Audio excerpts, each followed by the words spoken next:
Eskalasi perang Rusia versus Ukraina disebut-sebut meluas hingga mengancam pecahnya perang Eropa. Meluasnya eskalasi perang Rusia versus Ukraina dituding karena serangan ke sejumlah negara. Sejumlah infrastruktur kritis di beberapa negara seperti Perancis dan Denmark diserang baru-baru ini. Lebih lanjut, serangan pada infrastruktur penting di sejumlah negara di Eropa ini memiliki ciri khas operasi militer yang sama. Kecurigaan pun ditudingkan pada pihak intelijen Rusia atas terjadinya serangan atau sabotase terhadap sejumlah infrastruktur penting di negara-negara Eropa Barat. Ahli militer menyebutkan, sabotase yang ditudingkan pada Rusia itu karena dua peristiwa merugikan dialami Kremlin. Di tengah perang Rusia versus Ukraina pada September lalu, terjadi ledakan di Laut Baltik yang berasal dari pipa gas Nord Stream Rusia.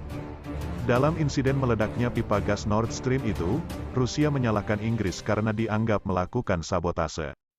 Saling tuding pun dilakukan oleh kedua negara meski tanpa ada bukti yang jelas. Sebulan kemudian, saat perang Rusia versus Ukraina makin memanas, kembali terjadi ledakan di jembatan Crimea. Jembatan ini diketahui sangat penting bagi mobilitas militer Rusia. Oleh karena insiden tersebut, Rusia menuding intelijen Jerman sebagai dalangnya.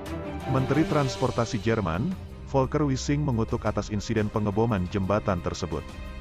Jelas bahwa ini adalah tindakan yang ditargetkan dan jahat, sebut Volker Wissing.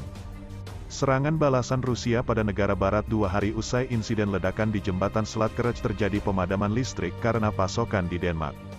Sabotase usai kabel internet diputus di selatan Prancis karena pemutusan kabel secara sengaja. Sebelumnya masih banyak serangan terselubung yang dialami sejumlah negara di Eropa yang dilakukan dengan strategi yang sama. Kecurigaan dituduhkan pada Rusia yang disebut-sebut dibalas oleh salah satu pasukan rahasia Kremlin bernama Unit 29155 yang merupakan cabang staf utama Angkatan Bersenjata Luar Negeri. Unit rahasia ini disebut-sebut berasal dari jaringan agen Soviet yang masih dipakai oleh Vladimir Putin.